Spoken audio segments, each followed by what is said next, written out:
जय हिंद दोस्तों। आपने न्यूज़ में बहुत सुना होगा कि चाइना ताइवान के ऊपर कभी भी हमला करके ताइवान को वो कब्जाने की कोशिश कर सकता है, लेकिन ये करना बहुत ही ज़्यादा मुश्किल हो सकता है। ऐसा मैं नहीं, आचार्य चाणक्य कह रहे हैं। और वो किस तरीके से कह रहे हैं, पहले हम इस ग्राफ के थ्रू समझने की कोशिश करते हैं।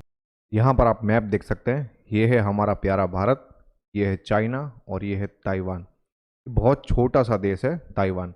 अगर मैं इसको जूम करके आपको दिखाऊं और आपको अच्छे से समझाने की कोशिश करता हूं, यहाँ पर आप देख सकते हैं ये है ताइवान, मैंने यहाँ पर जूम कर लिया है, और ये है चाइना। चाइना और ताइवान के बीच में पूरी तरीके से समुद्र है।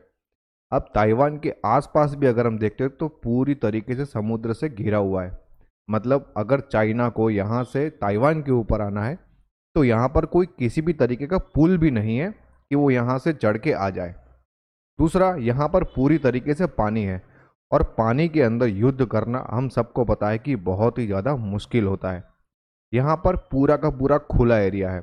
अगर चाइना को ताइवान की तरफ आना है तो यहाँ पर पूरी तरीके से खुले एरिया के थ्रू होकर ही यहाँ पर ताइवान के ऊपर चढ़ाई करने की कोशिश करनी पड़ेगी, जो कि चाइना के लिए बहुत ही खतरनाक साबित हो सकती है। जो युद्ध के एक्सपर्ट है वो कह सकते हैं कि यहाँ से अगर ताइवान को हमला करना है कोई भी खुले समुद्र के अंदर रही शिप के ऊपर, तो वो करना बहुत ही ज़्यादा आसान रहेगा ताइवान के लिए। लेकिन चाइना का ये एक्ट बहुत ही ज़्यादा नुकसानकारक साबित हो सकता है। अब यहाँ पर दूसरी एक चीज़ है कि अगर एयर के थ्रू, मतलब यहाँ पर प्लेन्स के थ्रू अगर ताइवान के ऊपर चढ़ाई करने की कोशिश करें तो भी जो ताइवान का इलाका है वो पूरी तरीके से, उसके ऊपर का जो एरिया है, जो उसका स्काई है, वो पूरी तरीके से खुला है। ताइवान को सिर्फ अपने बंदूकों को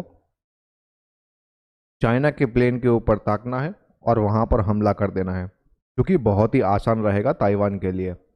अब यहाँ पर जो आचार्य चाणक्य ने कहा है कि यहाँ पर दो चीज कही है। आचार्य चाणक्य ने ऐसा कहा है कि अगर जमीन के ऊपर कोई भी एरिया है तो उसको कब्जाना बहुत ही आसान है। और दूसरी बात ये कही है कि अगर कोई एरिया ऐसा हो जिसको कब्जा ना हो और उसके आसपास पूरी तरीके से पानी हो, तो उसको बहुत सारा प्रयत्न करने के बाद भी, दो गुना ताकत लगाने के बाद भी उसके ऊपर कब्जा करना बहुत ही ज़्यादा मुश्किल साबित हो सकता है। अब ये कहाँ पर कहा है वो भी मैं आपको बताता हूँ। अगर आपने हमारे चैनल को अभी तक सब्सक्राइब नहीं किया है तो एक बार ज़रूर सब्सक्राइब कर दीजिए और हमें सपोर्ट करिए इस वीडियो को लाइक करके। ये आचार्य चाणक्य ने एक पुस्तक लिखा है जिसका नाम है अर्थशास्त्र।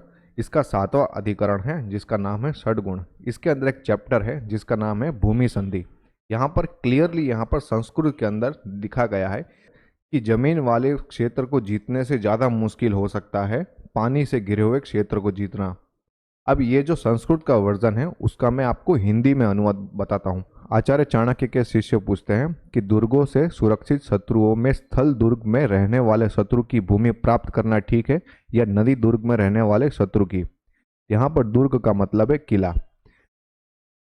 कोई ऐसी जगह है जो जमीन के ऊपर है और दूसरी ऐसी जगह है कि जो आसपास पानी से घिरी हुई है। इन दोनों में से कौन सी जगह को जीतना ज्यादा आसान है?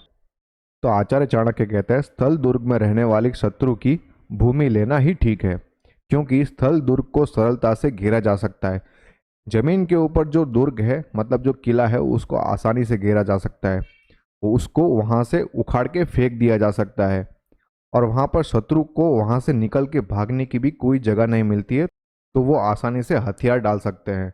अगर हम दूसरे ऑप्शन को चेक करें तो यहाँ पर आचार्य चाणक्य ने लिखा है कि नदी दुर्ग को इससे दुगना कष्ट उठाकर भी काबू में नहीं किया जा सकता। आप यहाँ पर क्लियरली देख सकते हैं कि जो ऐसी जगह है जिसके आसपास पानी है तो उसको जीतना बहुत ही ज़्यादा मुश्किल हो सकता है। दो गुना प्रयत्न करने के बाद भी उसको काबू में करना बहुत ही ज़्यादा मुश्किल हो सकता है, क्योंकि ऐसी जगह के अंदर ही खाने पीने की जो सामान है वो वहाँ पर उगा के जीवन बसर किया जा सकता है। लेकिन शत्रुओं के लिए ऐसे जगह को जीतना बहुत ही ज़्यादा मुश्किल हो सकता है।